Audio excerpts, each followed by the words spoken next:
PNR Networks is a member of Patreon. Show your love for our shows by joining our ongoing fundraising campaign and get some fantastic perks in return. Check it out and become a Patreon sponsor. You can sign up at patreon.com, patreon.com/PNR Networks. And thanks for your support.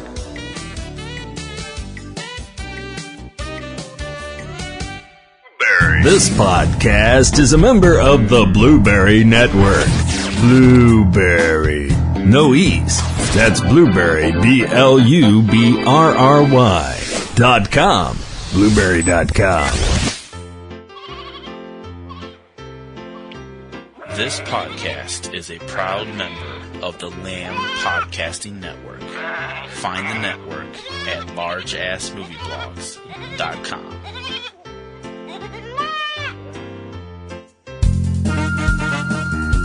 It's Kim versus TC in the battle of the lists. My list is better. My list is better. My list is better. No, it's not. My list is better. Kim or TC, who has the better list?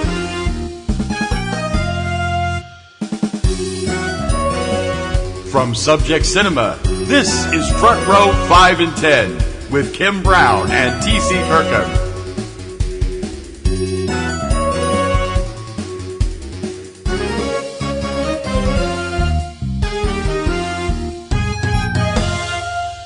Hey everybody, welcome to another week here on Front Row 5 and 10, brought to you by the good people that bring you Subject Cinema. That would be me and him, the me being Kim Brown. And the him being TC Kirkham. Welcome. Hi everybody. Front Row 5 and 10 is our entertainment list show, and we would really love to have you guys suggest lists for us. If you do that, we're going to give you a prize, get you on the show, get your name on the show, get your name on the website, all kinds of credit.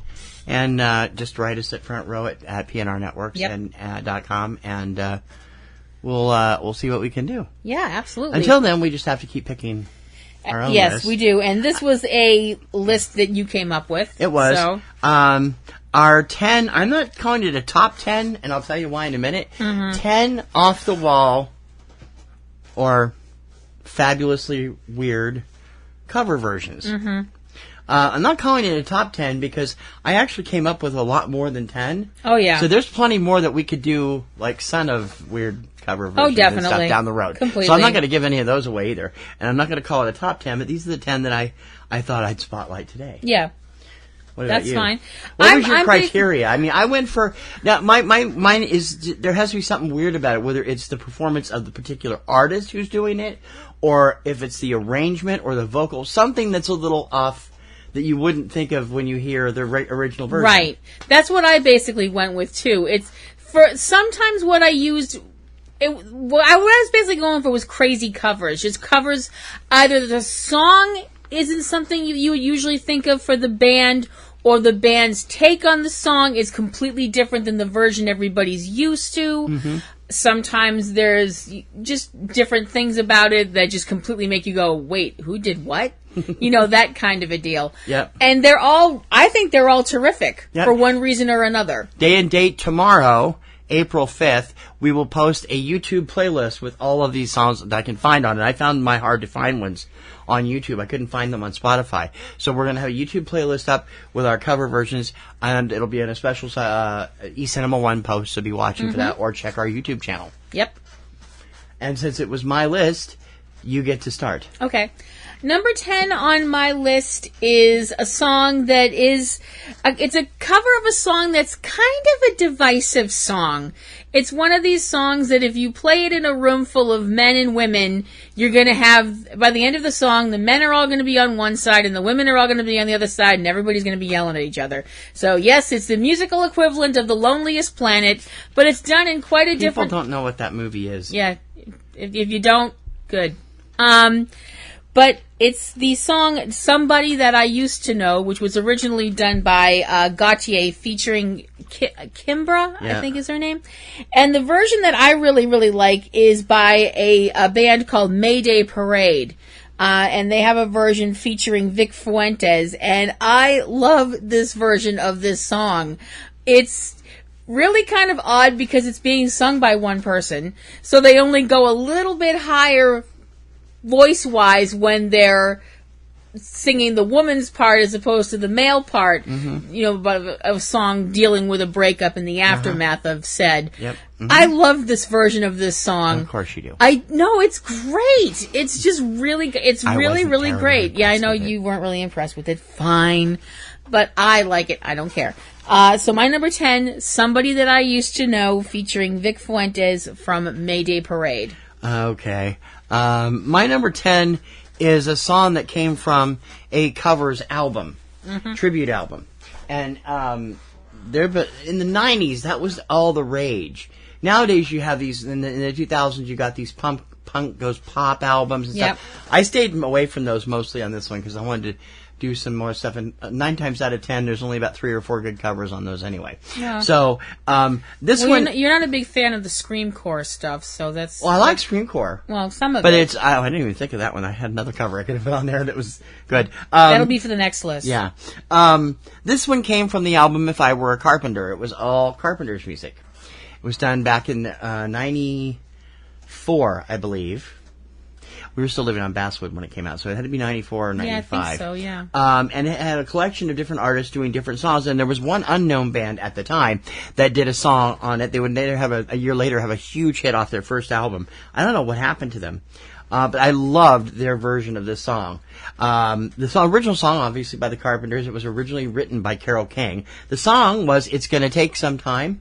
It's going to take some time, more formally. And the version on the tribute album was by a then unknown band Dishwalla, who would later have a huge hit with Counting Blue Cars about 6 months later.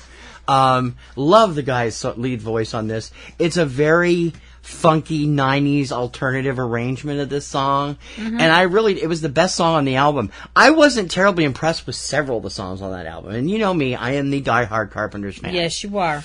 You know, we explained that a few years ago when we did a tribute to Karen on the 30th anniversary of her passing. Yep. This is just like, wow.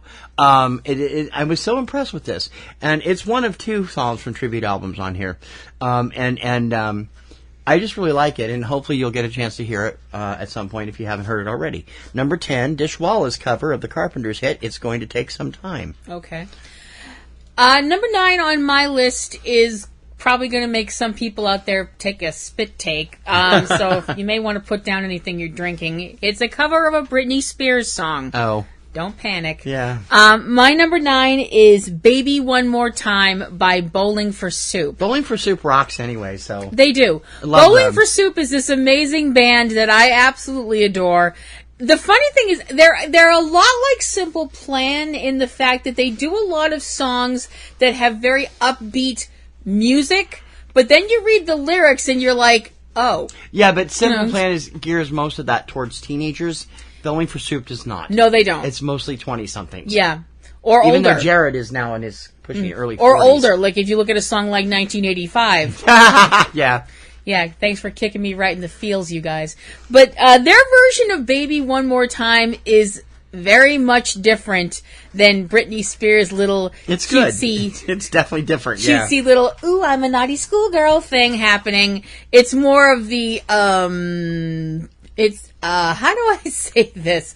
I'm sorry, when I think of this song, I think of the old saying, sticks and stones may break my bones, but whips and chains excite me. It just has that real S&M feel to it. It's like, yes, hit me, daddy. Okay, family show. Anyway. All right, my number 9, Bowling for Soup, and their cover of Baby One More Time. My number 9 is a song that is hard to trace its roots to because it was actually believed to have been written in the late 1800s.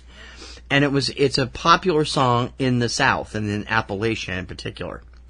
Although the title's slightly different. Mm-hmm. You were listening to it this morning on your Spotify.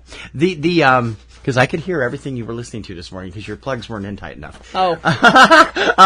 It was like, this song, it scares me that the Nordic countries in Europe seem to have this fascination with American country music and hillbilly culture and hillbilly culture, and this band combined the two of them with a dubstep beat and ended up producing one of the biggest unexpected hits of the mid-90s. Yep. Number 9, Rednex, Cotton-Eyed Joe.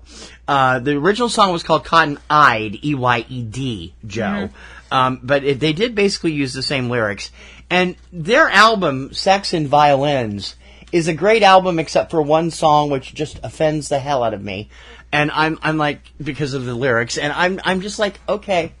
The video is even scarier, and if you haven't seen it, you'll get a chance to see it on our little playlist that we're going to do with this on YouTube. But it's a great song. It was a huge hit up here.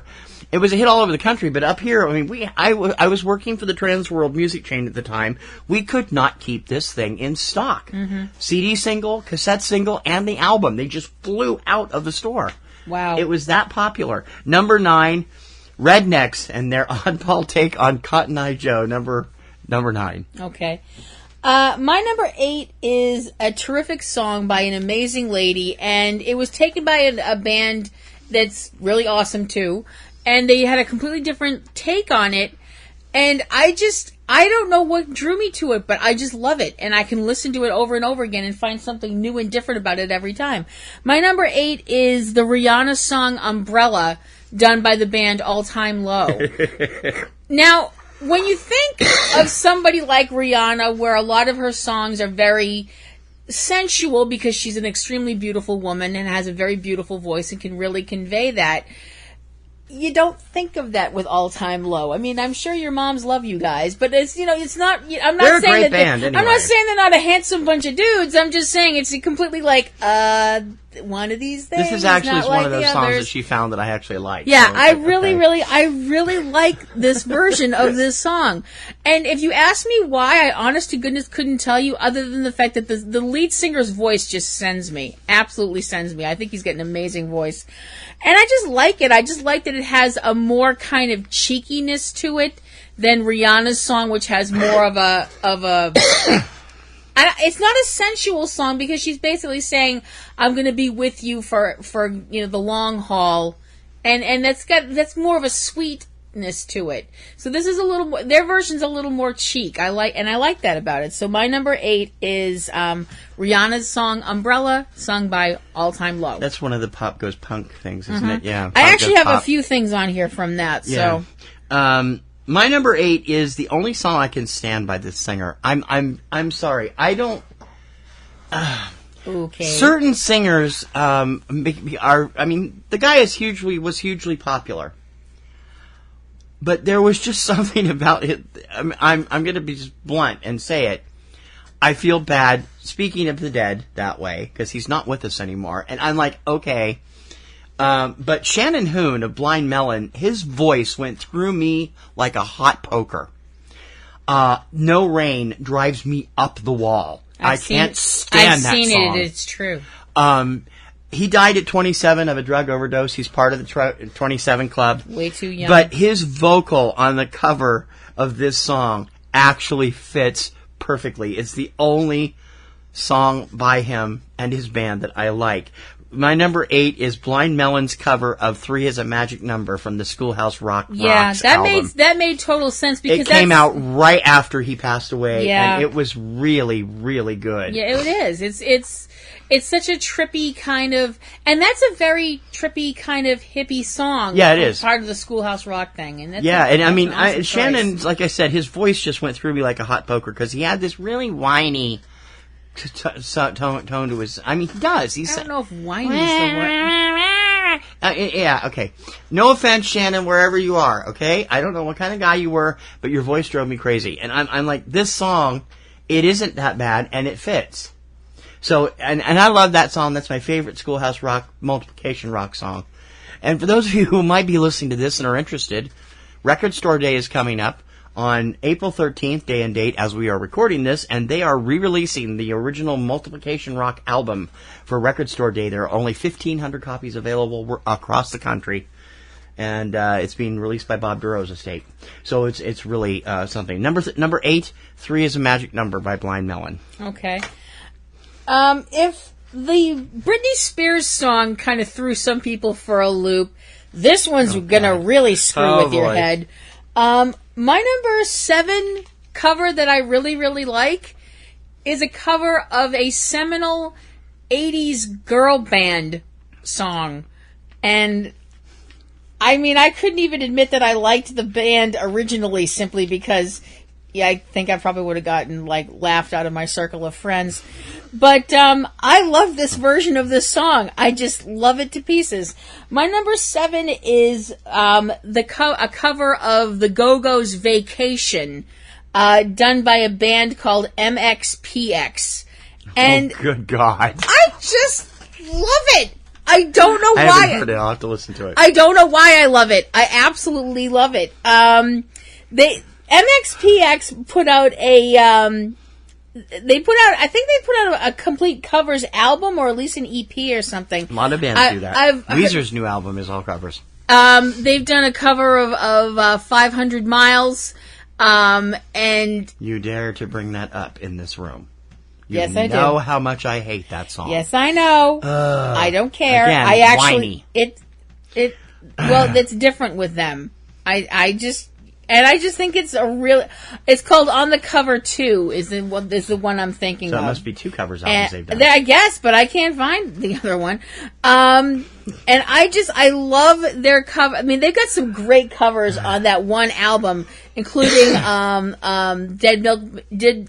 Milkman's Punk Rock Girl, Kids in America from Kim Wilde, and I absolutely love their cover of Somebody to Love by Queen. But I don't know what it is about their cover of Vacation that just makes me want to just get up and sort of dance and sort of break stuff. It's just, Yeah, they're more suited to what was the band you said, not Dead Kennedys. What else did you say they were covered there? The Proclaimers and Queen and... The harder rock one. That's what they're more suited to. Well, yeah. I guess. I just loved it. I love them. I think they're amazing. I definitely want to see them in concert someday. Even though I know it'll be like, ew, who put their mom? No. So, my number 7, Vacation from the Go-Go's, done in their own inimitable style by MXPX. All right.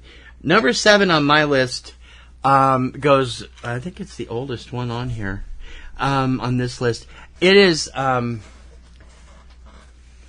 I liked this from the very first time I heard it because it's just so different. I mean, it's actually done in a really traditional style, the way it's supposed to be done. But it's who's doing it and what he normally is associated with that will kind of blow your mind. In 1978, the 4 members of KISS released solo albums. There was KISS Paul Stanley, KISS Peter Criss, KISS Ace Frehley, and KISS Gene Simmons. And they all had some very interesting music on it. But number 7 is Gene Simmons' incredible cover of Cliff Edwards' When You Wish Upon a Star from Pinocchio.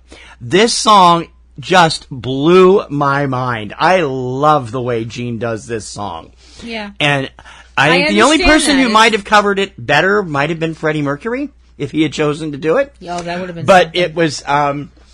it's amazing, because It's so sweet. I've never been the huge KISS fan that Kim is. Nope. I like them, but I've never been a KISS Army person. And the solo albums, I liked all of them, but I really loved Gene's. And everybody around me that knew I had them, I grew up with a bunch of KISS fanatics, were like, no, Peter Criss's album is the best. No, Ace Frehley's album. I'm like, Gene's sucks. I'm like, no, it doesn't. It's awesome.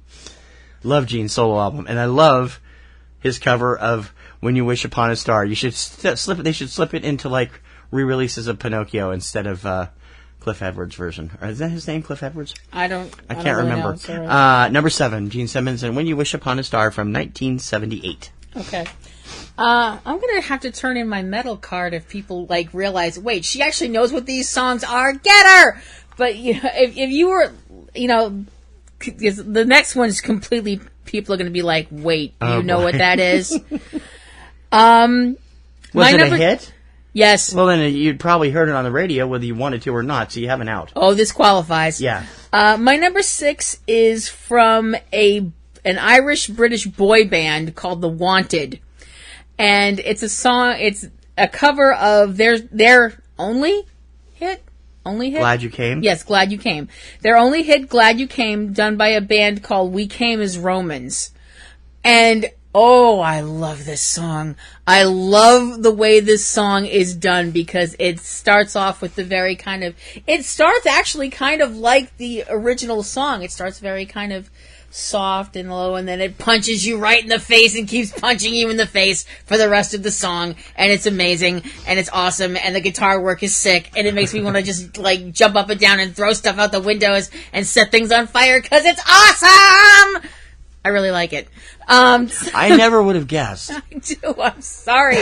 It's every time. Whenever I hear it, I'll play it and to psych myself up before I have to do something because I just kind of sit there and bounce with it and just go. Mm-hmm. So my number 6, "Glad You Came," originally by The Wanted and covered by We Came as Romans. Okay. My number 6 is a rarity on this list. It is an instrumental cover of a vocal song. Okay. Kim and I have had debates about Lady Gaga. I am not a huge fan of Lady Gaga. We have not had debates. You're wrong. I like some of her music. Her most recent album, which is I believe it's called Encore, is all Elton John songs, and it is brilliant. I love her cover of Your Song. And I like her stuff from Stars Born. I like select songs. And I liked this particular song, too. I don't like Bad Romance, and I don't like, what's the other one from that album that I can't stand? This one, you don't really like Let's Dance. You do like Alejandro. Alejandro, yeah. But this one, I first heard this version of this song on Dancing with the Stars. It was used by Max and one of his partners to do either a tango or a paso two. I forget which one. And I was listening, and I'm like, what is that?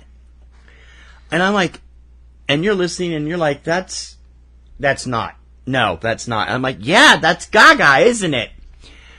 For those of you who have never heard of Martinez Leviticus, I think his name is, or Leviticus. I can't say his last name. He is well known in Europe and Asia. He's never been able to break through here in a big way, but he's a huge star in Europe and Asia. He is a classically trained musician who plays classical music with the accordion. If you've never heard it, it'll blow your mind. I mean, most people who know accordion think of Weird Al, or they think of, old style polka Lawrence music. Welk stuff. Yeah, polka music. Martinez's Telephone is just awesome. I love his cover of this, and I can't wait to show you guys this on the YouTube playlist. I hope everybody sees it, because it is just awesome. And I like him. He just posted a bunch of new stuff in concert with the London Symphony, and I'm like, wow. His YouTube channel, he's really something. If you'd like to check him out, it's something. Martinez and Telephone from Lady Gaga, number 6. Okay, we're at the halfway point of Woohoo! this. Woo! My number 5, I'm pretty sure you don't like. Well, that's well, I know you don't like the band that covered it. Okay. You really don't like the lead singer of the band. Okay. And we're going in This has something to do with Pearl Jam, doesn't it? Oh, yeah. Yeah. Gee, I wonder what this song is. Going in a completely different direction of everything that I've done so far. I've done a bunch of teen, like all these teen songs, these like boy bands and girl bands and so on and so forth. Now we get to a completely different genre. The Dead Teenagers song. This is one of the worst covers in history. Sorry. Rude. It's too slow. Anyway. Again, rude. This fascinating little bit of musical genre, we'll go with that, was, for reasons that completely mystify me, incredibly popular in the 50s and 60s. They were basically story songs where boy meets girl, boy and girl fall in love, boy dies, girl dies, both of them die, Basically, the end of the song is somebody's dead. It could be worse. It could be, I want my baby back. Oh, look it up. You'll see. Did you really? Yes, I did. Oh, my frog. Okay, but the song that we're talking about is not that song. No, it's not. Because that great song ruined by Pearl Jam. No, it's Stop that. I'm talking, of course, about Last Kiss. Do you have to? Which was originally sung by Wayne Cochran, I think is how you say his name, and covered by Pearl Jam. Originally, it was done as, I believe, a single that was released to their fan club members only, I think. It came out to them earlier, and then it hit America. And then it hit the radio, and everybody went nuts. Yeah, it was released as a CD single with Vitology, or the one after that. I forget which. I'm not sure. Yeah. It's the only top 40 hit they've ever had. I love this version of this song. You know, I mean, it's like I said, it's a story song about a fatal car accident and the one left behind, and it's really beautifully done. You can hear the pain in Eddie Vedder's voice when he's singing as this person. And I just think that it's a really it's not done in a smirky kind of, ooh, we're being so ironic way or anything like that. Which is why Nirvana's cover of Kiss's Do You Love Me is not on my list. Because while I do like it, I do think it's they're taking a little bit too much of the piss out of that song, in my opinion. But I'm sorry, I like this. We don't agree on it. We're never going to agree on it. I hate this version of this song. There you are. So my number 5, Last Kiss, covered by Pearl Jam. I don't like it because it's so slow. It's know. not supposed to be that slow. It's half the speed it's supposed to be. And Eddie Vedder's voice drives me nuts. My number 5 actually harks back to Seattle a bit too. Okay. I was not made aware of this until somebody else performed it, but the original cover of it was even more stark than the one that you're going to see on the YouTube list. And it's about 180 degrees from where you heard the original song. The original song was a number 1 hit in the 80s. It was a dance pop song. You won't hear it a lot right now because of the movie, but it was out there. All over the radio. Some stations haven't dropped Michael Jackson's music because of the Leaving Neverland thing. There are a lot of people that don't believe that, and there are a lot of people that do believe it, and it's dividing all the family, all the fans. It's divisive. Very divisive. We'll leave it there and leave it alone. And Billie Jean was one of his biggest hits. Now, it was covered about 2 years later by a band that melded it with Do It Again by Steely Dan, which is the same kind of beat to it. But the real cover of this, the real change of this, was done in the mid-2000s, early 2000s, by Chris Cornell.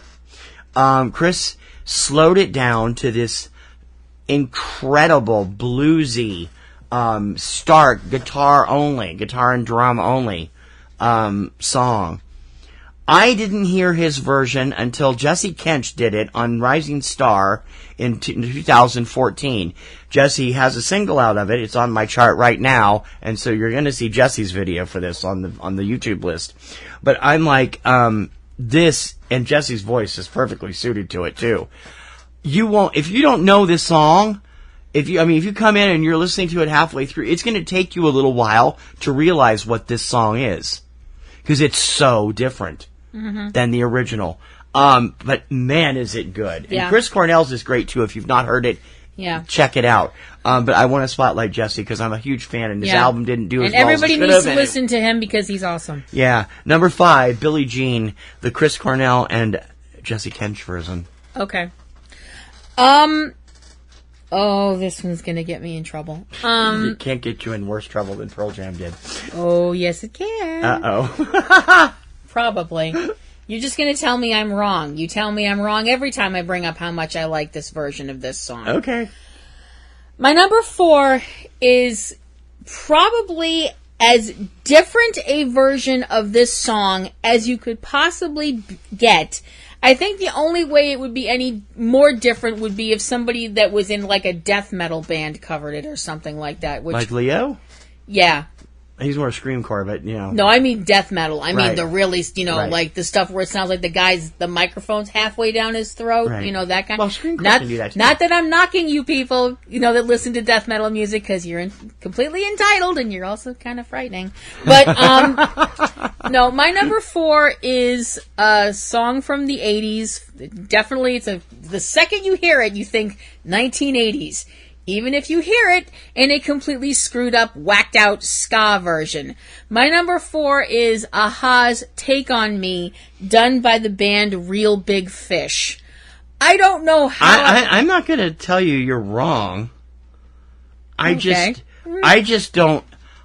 It doesn't do anything for me. Okay. You like it. I like Weezer's cover much better. Okay. That's fine.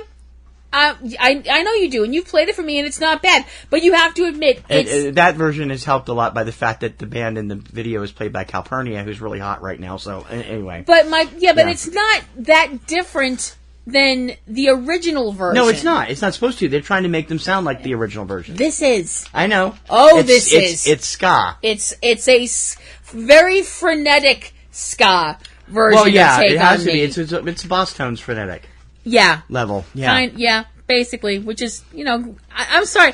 The first time I heard this, I just heard it on my Spotify. It came up on a random, Spotify, and I was like, I wasn't even paying attention to it until I was like, what the? And I was like, what am I listening to? I forget which movie that was featured in. I think it was Basketball, but I'm not sure. I was like, Real Big Fish? Who are these people? Why did they...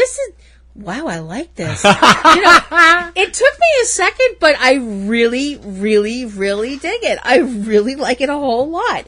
So my number 4 is Aha's Take On Me, done by Real Big Fish. It's worth checking out. You might like it. It's personal taste. Yeah. My number 4 is brand new. If you haven't heard it, it's only been out about a couple of months, and it's amazing. I became a huge fan of Alec Benjamin thanks to Americana. Americana was a competitor on the 2017 edition of America's Got Talent. He's a pop dancer, and he did a number of Alec's songs where he used for part of his routines. Mm-hmm. I fell head over heels in love with Alex. Alex, who's 23, looks like he's 23, sings like he's 12. Has this very 12 or 14-year-old sounding... He has a very young pre-voice change sounding voice. Has become one of my favorite artists of all time. I wish we'd been able to get to see him when he was here last month in Boston area, because I love the guy. A couple months ago, out of the blue, he was doing these live shows for various YouTube and Spotify and a number of other places. And I saw what he did, and I'm like, no. You this can't be serious. And I played it, and I'm like, oh my God, this is so good, even though, and he does it exactly like the original release, but with that kid's voice that he has, it makes it eerie and beautiful and tear-jerking at the same time. Alec Benjamin's cover of Eminem's Stan. He does the vocals himself. Obviously, Dido is not there to do the vocal for him, but it's like, I could not believe this when I heard it. I'm like, I was listening to it, trying to find a good version to put on the list, and I'm almost in tears listening to this kid, because his songs have a way of making you cry, because they're just so beautiful. I haven't heard this all the way through. No, it's fantastic. And is it still full of the profanity? Yeah. Really? Yeah, well, they bleep it on one of the performances, but I'm not going to put the bleep one up, because hearing the profanity come out of that baby face is hilarious. And it's like, okay, I mean, not that he's not, I mean, I've heard him swear on his own videos. He's got his own video channel. But, I mean, all of his songs have some kind of a heart tug. He's best known for, right now, he's having his first major chart success with Let Me Go, Let Me Be Lonely, I think, or Let Me Go.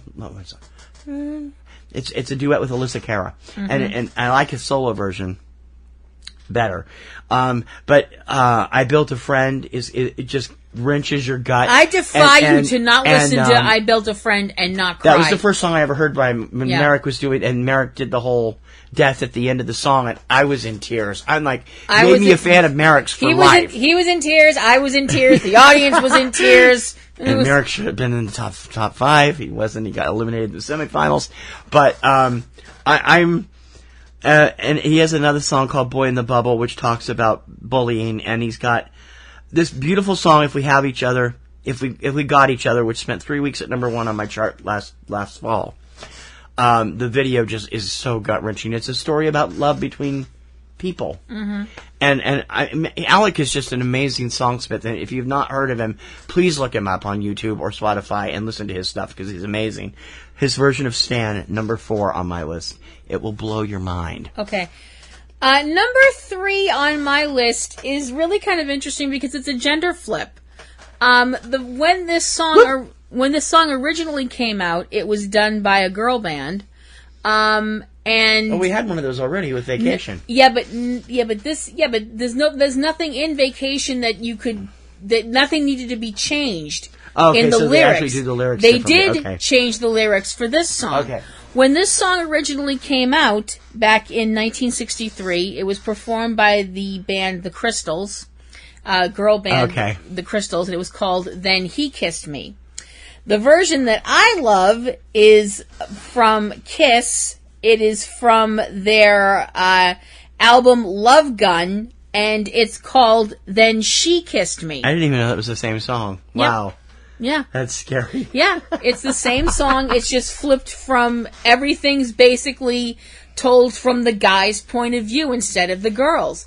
But it's basically the same song. Just, he changed to she and so on and so forth. I'll have to listen to that. I haven't heard that. I'll have to listen to that. It's actually, for a hard rock version, it's actually very faithful.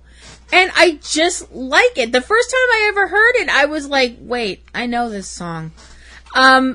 Obviously, I wasn't into Kiss when the song came out because I was, I was not even 10 yet. So, that was, Love Gun was 77? Yeah, 77, yeah. So I wasn't even 10 yet. Kiss was the music that teenagers listened to, and I didn't really have many teenagers around me that much. And I remember hearing this. I bought the bunch of Kiss albums later on, and I remember hearing this, and I'm like, wait a minute, I know that song. And I was like, why do I know that song? And I remembered hearing it from the movie Adventures in Babysitting, because the original version is the one that Elizabeth Shue's character is dancing to at the beginning of the movie. I'm like, oh my gosh, that's that same song. That's hilarious. I just like it. I think it was kind of a weird thing to put on the end of an album. Maybe they just needed something to fill the space. Yeah. I don't know. But I just like it. I like the gender flip aspect of it. And there's a nice bit of guitar work in there, and I'm always a sucker for a nice bit of guitar. So, my number 3, Then She Kissed Me from Kiss. Once again, Dancing with the Stars is responsible for me hearing my number 3 song. This is a really well-known song, too, and I didn't realize it was really, really popular until later. But the first time I heard this, I had chills go down my back. The original song is good. I think they do this so much better than the original, and it's because of the lead singer's vocals. I don't know his name, but I was amazed with their version of this. Number 3 on my list, The Sound of Silence by Disturbed. Yeah. Oh my God, I love this, and it's eerie, and it makes it, his voice makes it make more sense with the Hello Darkness, My Old Friend than Paul Simon, when Simon and Garfunkel did it. I'm like, it fits so well, and it's utterly beautiful when you listen to the background is way different than you'd normally expect from this band, and it's really, really something. You love it, too. Oh, I love it. You almost, like you said, like the whole Hello Darkness, My Old Friend, I've come to talk with you again. It almost has, I know this is going to be one of these, oh, Kim, you're so melodramatic moments, but it almost sounds like someone who has summoned a demon or some kind of... No, I don't think that's melodramatic. I think that's a good description of it. Some kind of dark creature, It fits the Doctor Doom character we saw in the original Fantastic Four movie. Totally. No, that's a terrific choice, because we both were sitting there when we heard that, and we're both kind of sitting there going, what? I forget who used it on Dancing with the Stars. I do, too. Last year we watched it, and I'm like, wow. It blew my mind. It's a terrific choice. Oh, it really I loved is. It.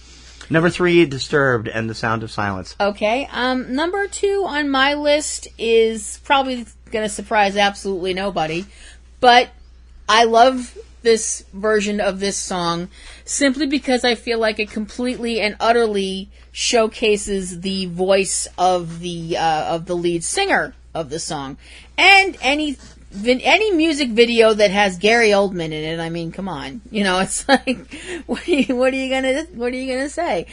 So my number 2 is the Guns N' Roses cover of "Since I Don't Have You," which was done originally by the Skyliners back in 1958.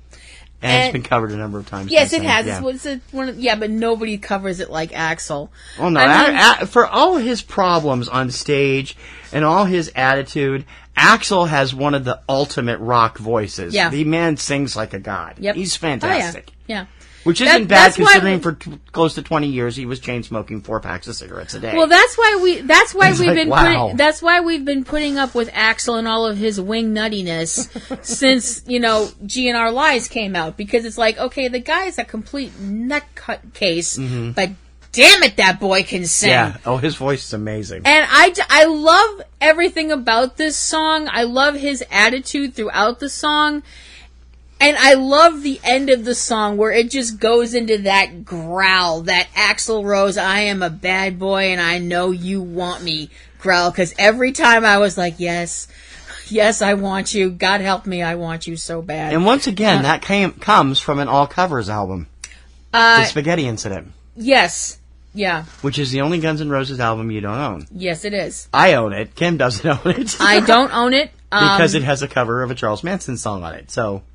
yeah. Yes. Which was Axl just being a pain in the ass. That's why I don't own Again, it. It's just see Axl and pain in the ass. It's just a personal objection. And the song sucked anyway. It's a Sorry, personal Charlie. objection on my part. Anyway, so my number 2 song on my list of crazy awesome covers, "Since I Don't Have You" from Guns N' Roses. There is nothing I love to do than to spend hours perusing a record store. Oh God, we know that's true. Yeah, and you're more even into it in bookstores too. But Yeah. record stores, we used to have this place up in Saugus called Rocket Records, where we'd go up there and spend an hour and a half just looking through the CDs. Well, that's only because bookstores have chairs. Yeah. If record stores had chairs and places to sit and listen they used to to have the listen booths. They used to have listening booths. Yeah. I love going through Spinnakers on the Cape too. Oh yeah.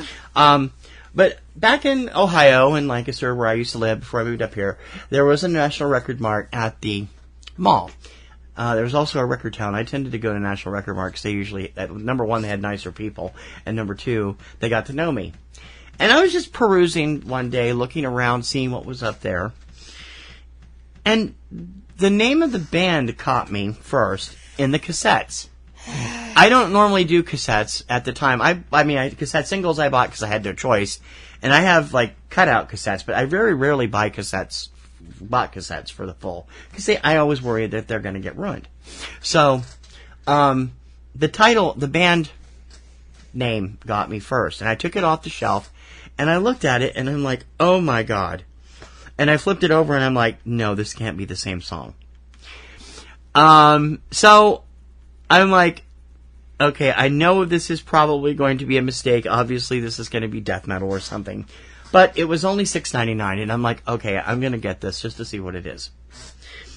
I played it for Kim. She was horrified when she heard it. And I admit, the album is not my taste, but the one song is. The band is called Elvis Hitler, and they do a mean cover of the Ohio Express's number 1 hit from 1969, Yummy, Yummy, Yummy. And please educate our dear friends out there what the name of the album is. Super Sadomasochistic Expialidocious.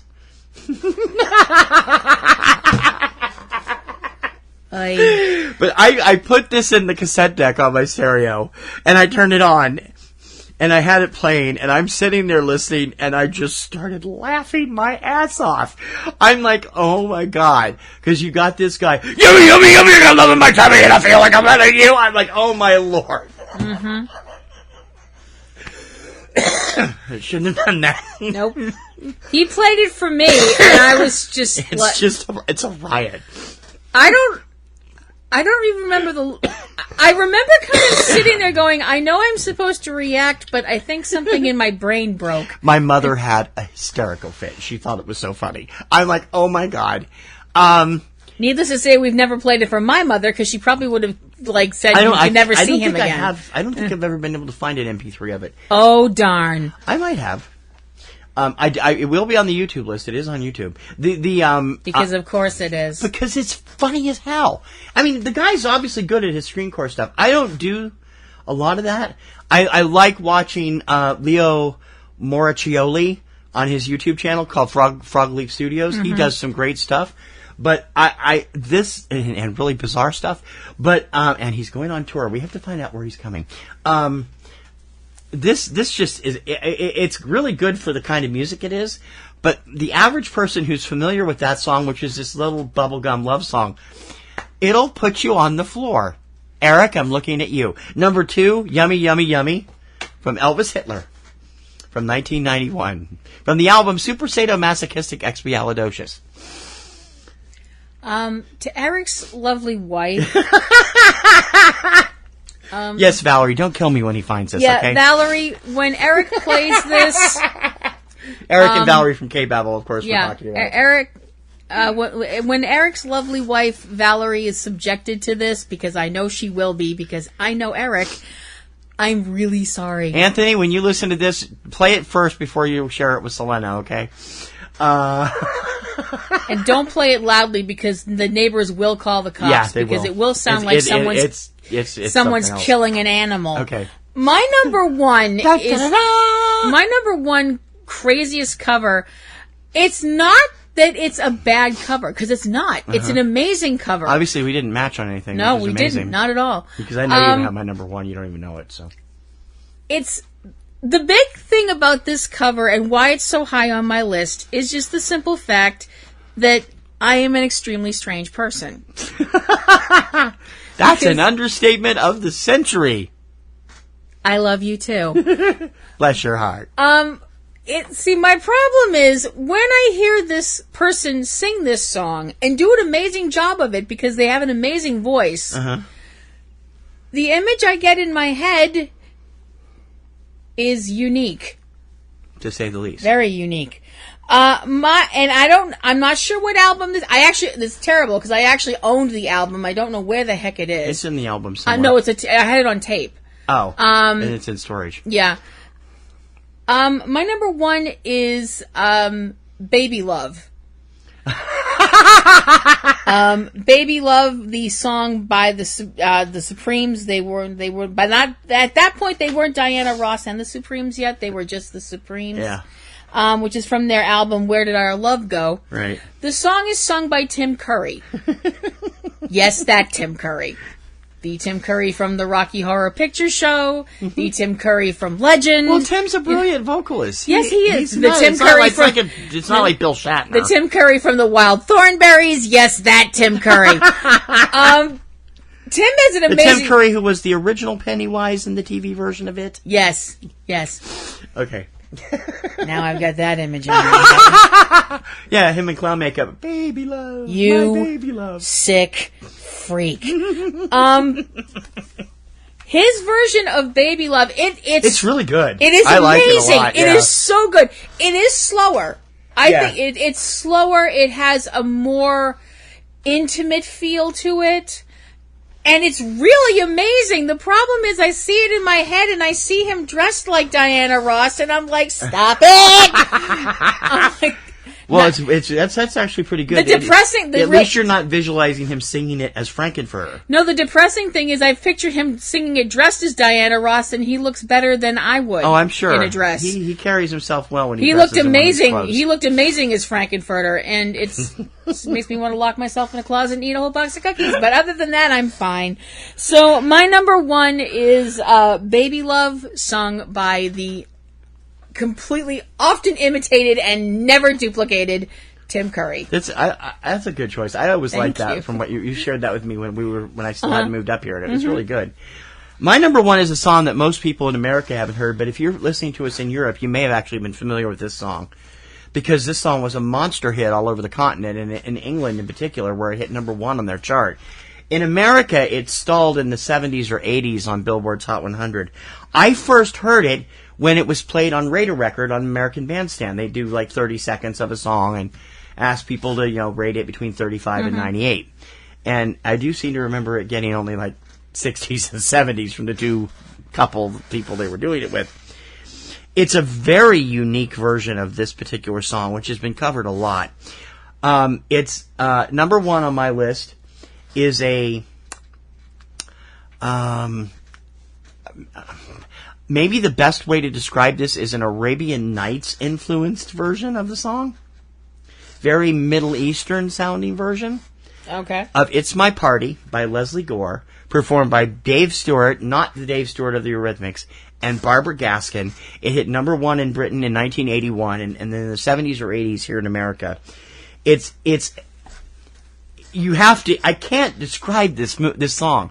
It's so difficult to describe because it's actually emulating a song that was on my runners up list that will probably make another list. A version of Happy Together that Captain and Tennille did a year earlier, and it has this very Arabian Nights, very Tubular Bells sounding behind it, and it changes tempo several times, and the end of the song is actually the happy poppy, it's my party and I cry if I want to, with a synthesizer beat behind it.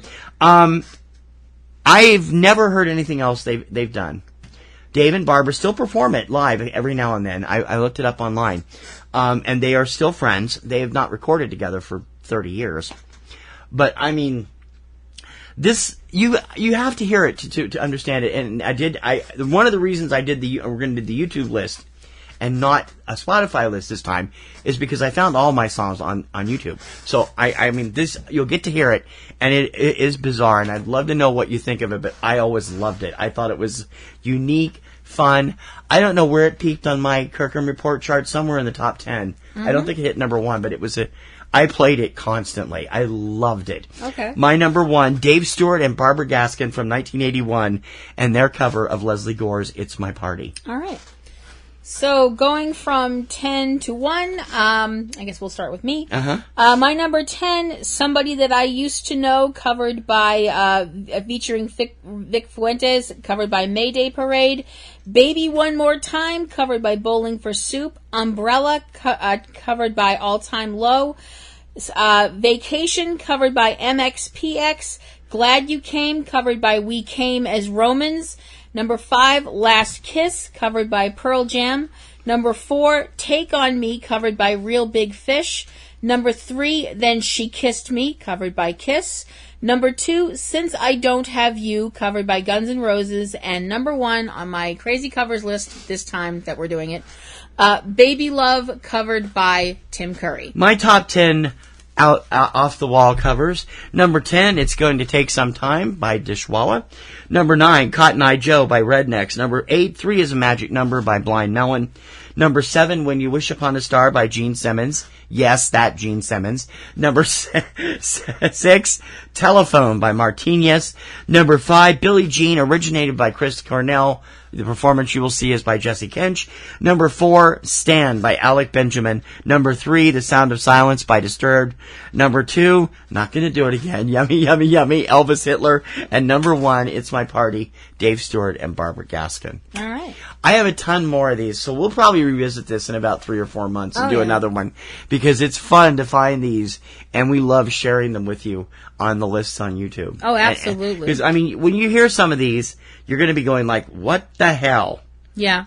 Particularly Yummy, Yummy. We're Yummy, definitely not going to guarantee. We're definitely not going to guarantee that. Oh my gosh, you're going to absolutely love all of these. You might, and if you don't, please write to us and say, "Oh gosh, what the heck is wrong with you guys?" Hopefully, I'll find all 20. I think most of Kim's should be on YouTube too. I hope so. So it's my turn. Yes, it's your turn. Da da da da da da. I don't remember the lyrics. Sorry. Yeah. Anyway, this is gonna, no, don't get upset. No, this is gonna be fun. And when I say it's gonna be fun, it's not, oh man, she's gonna make me look up some wicked obscure stuff. No. I thought I would actually do something really kind of fun and some good memories. This will bring up some good memories and happy vibes and stuff for a lot of people, I think. Next week's list is going to be top 10s, yours and mine, our favorite episodes from The Muppet Show. You're not saying anything. Are we talking by guest star? Yes. Or, okay. Which episodes do you I remember? I'll have to go back and watch them all. Oh, well.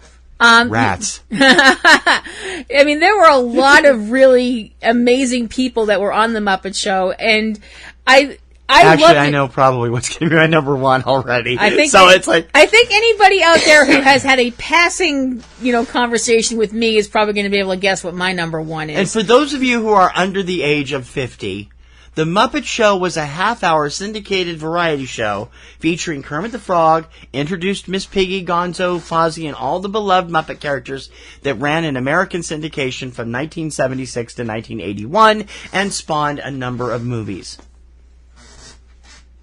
You have to say that because it's not on anymore. No, I know. You can't find it anywhere. I know. They have a deal. They had a deal with Time Life. We ended up getting most of them on videotape, and those are packed away somewhere. Yeah. We should get the DVDs. We ought to, yeah. Really.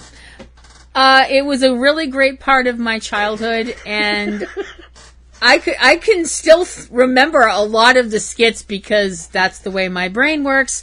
So that's going to be our list for next week. And if you guys remember The Muppet Show or have seen like clips or anything like that, send in your list for what we got to do. Yeah, definitely. We'd love to read them. And that's front row at PNRNetworks.com. Also, going back to the covers for a second, I would like to mention 4 words to you that will change your life if you're not aware of it. Don't say plastics 4 times. No, I'm not going to. I have 4 words particularly, and they relate to some of the most off-the-wall, some of the most irritating, some of the most innovative covers ever recorded. Go to YouTube and type in Scott Bradley's Postmodern Jukebox. To hear Pinky and the Brain done as a torch song, with Rob and Maurice as doing the voices again in the interstitial, background, was a freaking riot. They are great. They've toured up here. We've missed them every time they come to town because they go to the Wilbur and they always go on a weekday and it's hard to get there and get to work the next day. But they're so much fun. I mean, they can irritate you if you don't like the style they've picked for that particular song. Yeah. Which Kim has several hot buttons on that issue. But they're worth looking up. Kim and gets Bradley's very last touchy name about is that. spelled Bradlee. So check it out. And if you don't get the plastics joke from earlier on, ask your parents. Yeah. Or your grandparents at this point. Anyway. Well, it was 50 years ago last year. 50 years ago. That movie is 50 years old. You believe that? That seems impossible. Yeah. Anyway. Yeah, a lot of things turn to 50 that you wouldn't believe would actually make it that far. And yes. If you continue that sentence, I will bite you. I don't know what you're talking about. We also want to point out, in addition to all of our regular stuff, which you guys should be aware of if you listen to us on a regular basis, in the next 72 hours, we're going to explode. On Friday, April 5th, Subject Cinema's Avengers Endgame MCU Countdown will launch. It is a daily podcast counting down every MCU movie, starting with Iron Man and going through Endgame. We will have Endgame's review up right after we get home from seeing it. And we're going to have old reviews, we're going to have some of the new reviews, and 2 or 3 of them we've never reviewed. I can't find any evidence of us ever reviewing Avengers Age of Ultron on the show, and we've never seen Spider-Man Homecoming, so we're going to have to watch that, and we haven't reviewed Captain Marvel. So we got all these, so every day, they'll be up probably around noon every day, but maybe earlier, because like tomorrow's will have to go up earlier because I'm not taking the laptop to work with me, and we're going out because we're going out to see Shazam tomorrow night. What? Nothing. I thought I saw a glimmer of a smirk there. No. It's going to be fun, and they're classic reviews from the past. No, I'm just thinking about going to see Shazam tomorrow and being like, okay, this is either going to be really awesome or I'm going to have to do so much apologizing for the next year. You don't have to do any apologizing. I've been the one that's been like, oh, this is going to be really fun and stuff like that. And see, my problem with Shazam is I grew up reading the original version in the 70s, which was based on the 40s one, not this new, revamped, new 52 version. I got to get used to that. But the movie's getting stellar reviews. Critics have absolutely eaten it up. So we'll see. Anyway, and also, Saturday, eCinemaOne, the revamped and brand new re-debuting Kirkham Report, and Planet BiblioMusica will launch our countdown to Eurovision 2019. I'm going to be counting up all 41 songs in the order that I like them that are this year's competitors at Eurovision, which is coming up in mid-May. So you'll want to check those out. We'll have the videos up every day for you on the website, and definitely check them out. And we hope that you will take into account all this great work, plus all the regular stuff we do. Right now we got Boston Springs Festival going nuts on eCinemaBoston. We have all of our regular podcasts. We've been covering all these film festivals. We were just at Salem, and bringing you more and more stuff. And we hope that you will reward us with a Patreon's patronage. Mm-hmm. $5 a month or more gets you our 3 extra podcasts. We've only premiered Kaiju Corner so far. We will be premiering Microfocus and Freeze Frame this weekend, I swear. And we will also have a lot more stuff on the websites. And there's all kinds of other perks too. $2 a month is the minimum level, but $5 and up gets you the extra podcasts and extra stuff. We want you to be a part of it because we can do so much more with your support. Mm-hmm. So please check it out at patreon.com/PNRNetworks. And we hope that you will also check us out on Twitter. If you'd like to follow us over there, you can follow me on Twitter at PlatinumRoseLady at twitter.com. I'm at eCinemaOne and eCinemaBoston and TKR Online. Mm-hmm.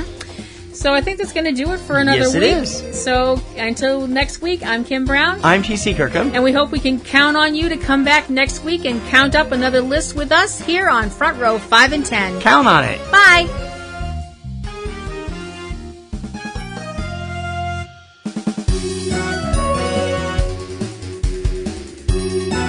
You've been listening to Front Row 5 and 10 with Kim Brown and TC Kirkham.